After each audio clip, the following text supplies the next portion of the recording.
quick email this morning, one that's been sent in by Jackie Rhodes, who says to CBBC, I wondered if you could say a big hi to my older brother. Yesterday he fell over my skipping rope and landed on his head. Ouch. My mum had to take him to the hospital and he had to stay for the night. I feel really bad now, but at least he gets to get off school for a week to watch CBBC. Oh. Thanks for that, Jackie. If you'd like to send us any more emails in for shout-ups, the address is cbbc@bbc.co.uk. Get in touch.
CBBC 2 Breakfast Show, and for some time now, we've been asking you, that's the prize we're giving away, we've been asking you to send in some slightly strange pictures, either pictures that something's gone wrong in the development of them, or pictures that have turned out just not how you imagined they would.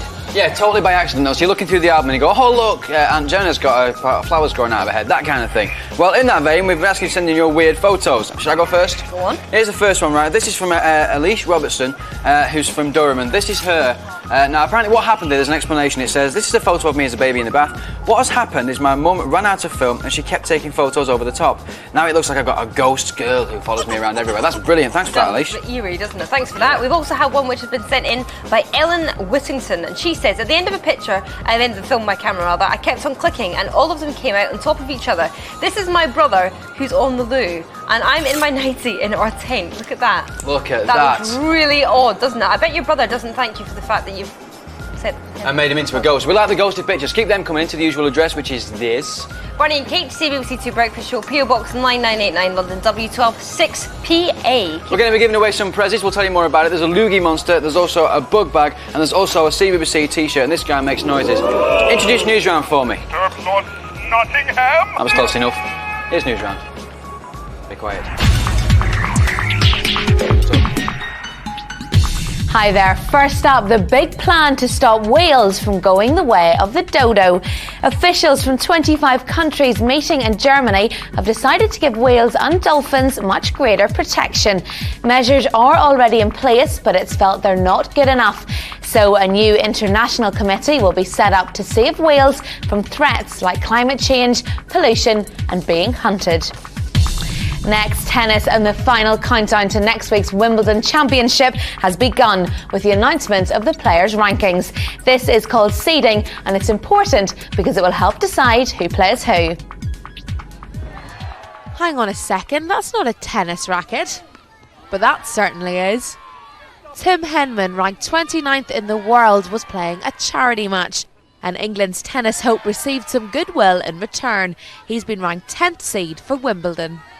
You know, I'm sure that I'm going to be, one of the players to beat, and I've got to, perform well, and hopefully I can have an even better run at Wimbledon this year. Defending champion Leighton Hewitt is the top men's seed despite his poor performance at Queen's.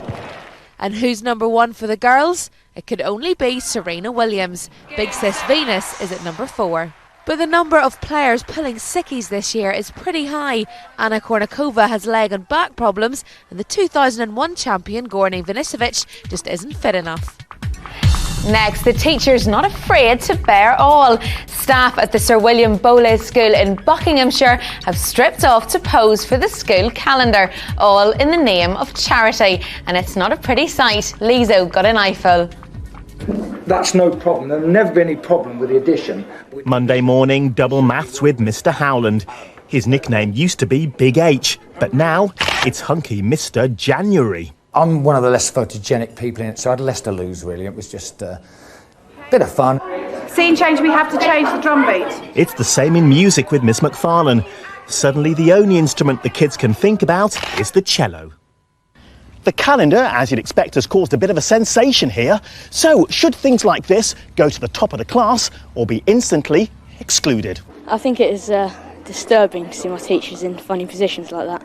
As if it isn't bad enough in being a teacher here and everyone going, oh, it's Mr. Shannon's daughter, and then he had to go and do the calendar as well. So it's really embarrassing.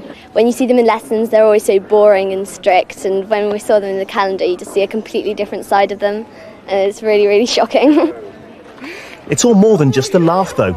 So far, sales are going really well, and we're hoping to give a large donation to the Borlase Link School, which is a poor school in South Africa that we're partnered with. What do you think? Is it great the teachers are game for a laugh, or is it one lesson too far? Let us know through our website. That's it from me. There's more news on BBC One at 5:25.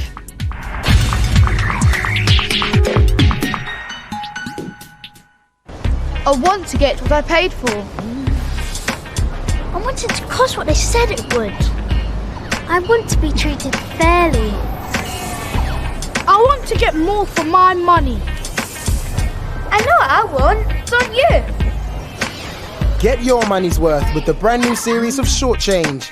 Every Thursday at 5 on CBBC One.